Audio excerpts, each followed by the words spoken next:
안녕하십니까. 오늘은 요한복음 4장 42절부터 마지막 절까지 있는 왕의 신하의 아들을 그 병을 고친 사건을 우리가 살펴보도록 하겠습니다. 43절을 보면 이제 그 이틀이 지나 그렇게 되어 있죠. 이틀이 지나. 지난번에도 말씀하셨지만 예수님이 이틀 동안 사마리아에 머무르셨다는 것을 우리가 알고 있습니다. 그리고 나서 이제 갈릴리로 가신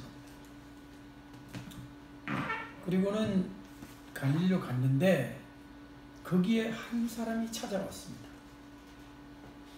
왕의 신하라고 되어 있잖아요. 왕의 신하. 영어로 성경을 보면 로열 오피셜 이렇게 되어 있어요. 그러니까 왕을 보좌하는 신하니까 로열 오피셜 맞죠. 굉장히 그 직급이 높은, 굉장히 권세가 있는 그런 사람입니다. 근데 그런 사람이 예수님께 왔습니다. 이거가 제가 볼 때는 굉장히 그 겸손한 행동이라고 생각합니다. 왜냐하면 예수님은 이제 막 사역을 시작하셨기 때문에 이름이 많이 알려져 있지 않았습니다. 유명하지 않았어요. 그리고 그냥 촌에 있는 그 선지자 비슷한 그런 분인데 그 당시 권력을 가지고 권세를 가진 사람이 지금부터 2000년 전입니다. 그때는 그런 권력 가진 사람은 자기가 필요하면 사람을 부르죠. 좀 오라고 그래라, 그 사람. 내가 좀 만나고 싶다고 해라. 이래도 되는데 직접 찾아갔어요.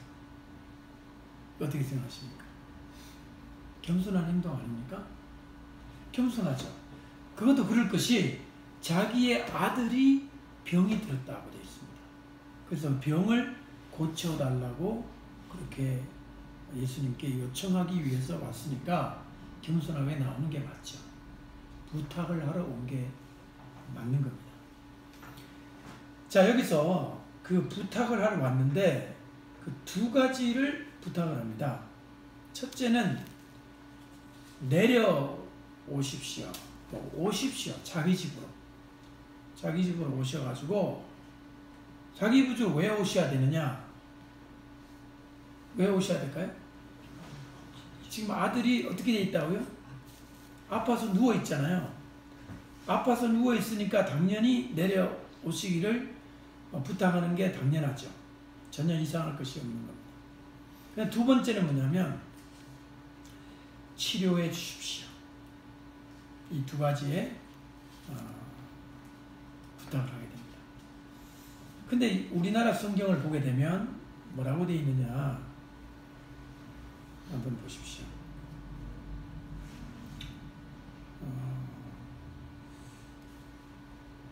49절 한번 보실까요? 49절 시작. 신하가 가로되 주여 내 아이가 죽기 전에 내려오소서. 자, 해보세요. 한번 여러분만 읽어보실래요? 시작. 신하가 가로되 주여 내 아이가 죽기 전에 내려오소서. 여러분, 여기에 죽기 전에 내려오소서라는 말을 부탁하는 것이 너무 당연하죠. 이상할 것이 전혀 없습니다. 아니, 죽기 전에 내려와서 고쳐줘야 되지. 죽고 나면은 어떻게 됩니까? 여러분, 저를 보세요. 예수님은 죽고 나도 고칠 수 있는 분이세요? 없는 분이세요? 있는 분. 근데 어느 것이 믿기가 그래도 조금 쉬울까요? 죽기 전에 고쳐주는 예수님을 믿기가 쉬울까요? 그냥 죽어도 고쳐주시리라 믿는 게 더 쉬울까요? 죽기 전에. 네? 목사님. 제 질문이 뭐냐면 사람으로서 어느 것이 믿기가 그래도 좀 믿을 수 있어? 믿기가 쉬울까?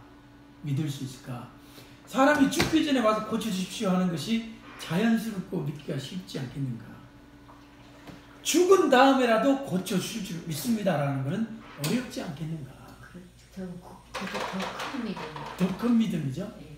제가 지금 무슨 말하는지 이해하시죠? 더 큰 믿음이 아니면 이거는 못 믿죠. 예수님 천천히 오십시오. 뭐 예수님은 죽은 사람도 고치시니까 천천히 오시고 죽은 다음에 오셔가도 고쳐주시면 됩니다. 이렇게 말하기가 쉽겠느냐 이 말이에요. 이해되십니까?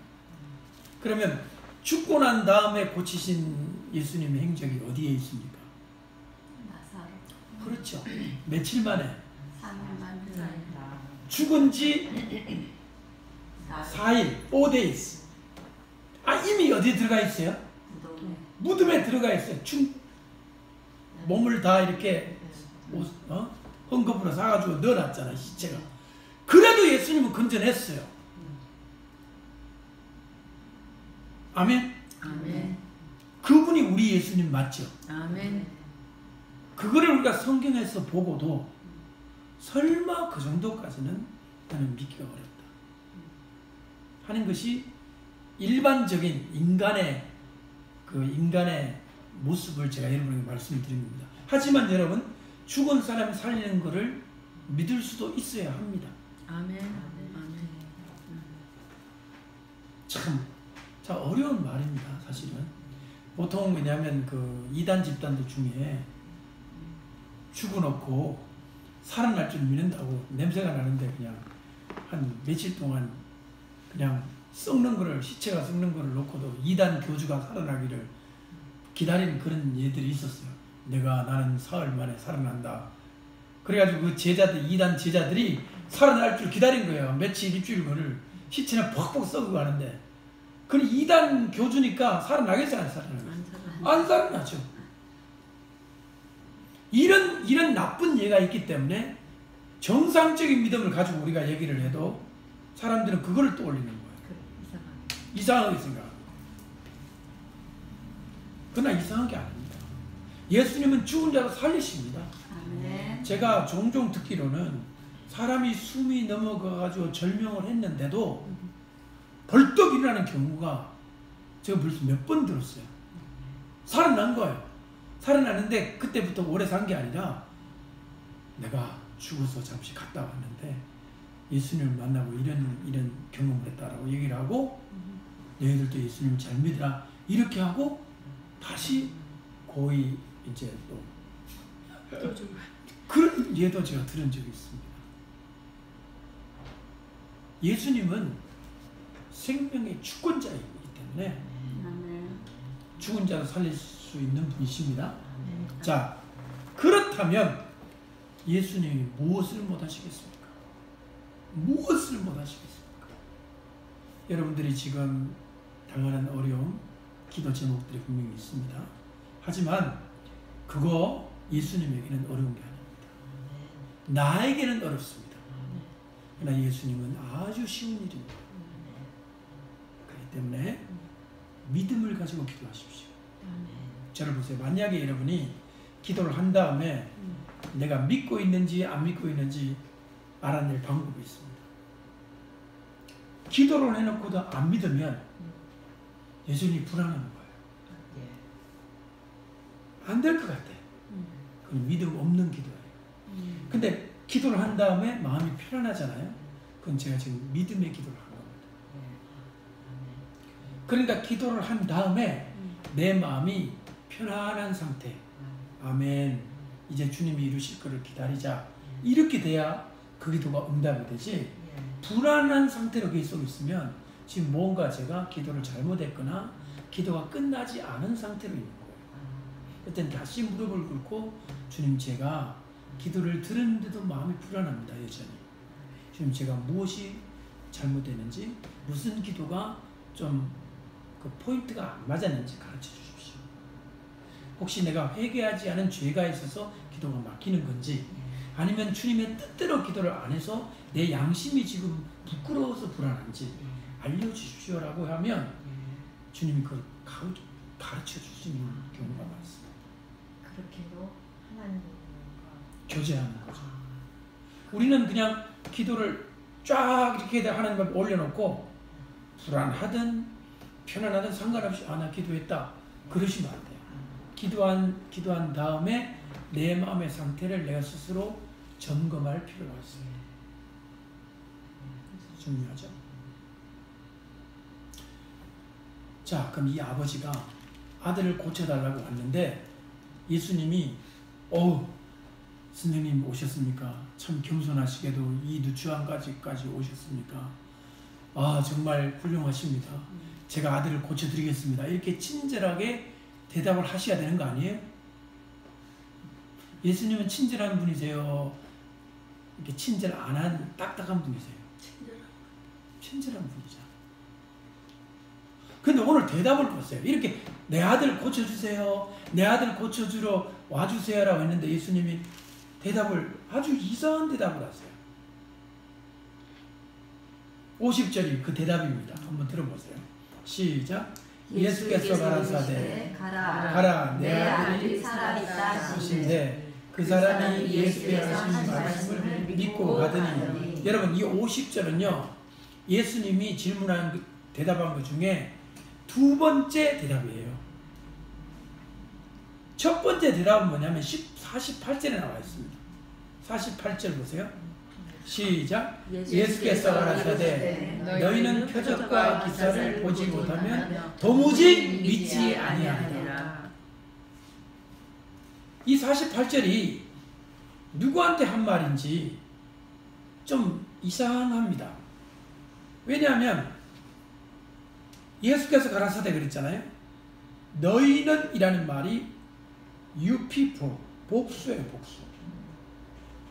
복수예요. 너희들은 이라고 해야 돼요. 우리말로 바꾸더라. 너희들은 표적과 기사를 보지 못하면 도무지 믿지 아니하리라. 이렇게 돼야 된단 말이죠. 근데 47절에 질문은 이 왕의 신하 한 사람이 와서 질문을 합니다. 근데 예수님은 왜 복수 여러 사람을 대하여 말을 합니까? 질문은 한 사람이 있는데 왜 예수님은 여러 사람 보고 야 너희들은 이라고 합니까? 여기부터가 문제가 있는 거예요 지금. 그러면 혹시 예수님이 이 질문할 당시에 그 왕의 신하 혼자만 있었던 게 아니라 제자들도 있었고 동네 사람도 있었고 예수님이 워낙 이제 유명해지는 거로 여러 사람들이 많이 모여있어서 그런 거 아닐까라고 그렇게 짐작할 수 있습니다. 그러니까 질문은 한 사람이 했지만 예수님의 대답을 들을 사람이 청중들이 여러 명이 있었다. 오케이 좋아요. 그럴 수 있어요. 그렇다 합시다. 자, 그런데 제가 지금 문제가 뭐냐면 이 예수님의 답변이 좀 살살 맞다는 거예요. 아들 고치러 곧 병 고쳐달라고 하는 이 사람에게 대답을 이렇게 하셔야 되냐 이거예요. 아까 저처럼 해야 되는 거 아니에요? 선생님 왕의 신하께서 이 누추한 곳까지 오셨습니까? 고맙습니다. 제가 영광입니다.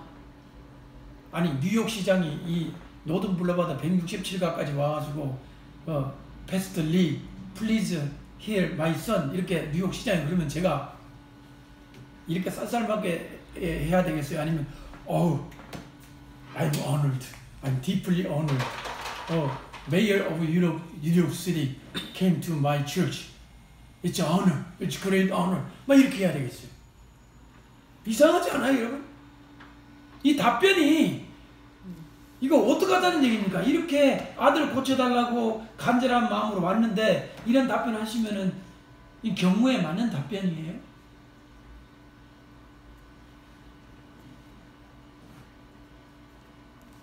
좀 이해가 좀 안 될 수도 있지만 한번 제가 또 이해를 해보겠습니다. 우리 박정진 집사님 저한테 부탁을 했어요. 목사님 저희 집에 오셔서 저희 아무개 아들입니다. 병을 좀 고쳐주세요. 그럼 제가 집사님 알겠습니다. 몇 시에 갈까요? 근데 이렇게 기쁘게 친절하게 돼야 되겠어요. 기적과 표적을 보지 못하면 도무지 믿지 못하리라 이렇게 해야 되겠어요. 너무 황당하잖아 이게 한국말로. 이게 도대체 왜 이런 답변을 하시냐면 어떡하라는 거예요. 이 말을 들으면 내가 만약 이렇게 대답을 하면 친절하지 않겠다면 집사님, 목사님 왜 그러시지? 내가 뭘 잘못했나? 잘못한 게 아니잖아요. 우리 아들 고쳐달라, 우리 딸 고쳐달라 하는 게 뭐 잘못이에요? 근데 무슨 이런 쌀쌀맞은 답변을 하십니까? 그런 내용이란 말이에요, 이게 지금. 더 놀라운 거는 뭐냐면 이 답변을, 쌀쌀맞은 답변을 들은 왕의 신하의 태도입니다. 아니 예수 선생, 내가 여기까지 왔는데 그렇게 나한테 쌀쌀맞게 대하십니까? 사랑의 목자시라면서요. 이렇게 하시면 되겠습니까? 이렇게 한 게 아니라 49절 보세요. 신하가 가로되 다른 말 없어요. 주여 내 아이가 죽기 전에 내려오소서. 이게 뭡니까? 그 쌀쌀맞은 예수님의 답변에 전혀 변함치 않고 자신의 아이를 고쳐달라는 기도를 또 하고 있는 거예요. 포기하지 않고 있는 거예요.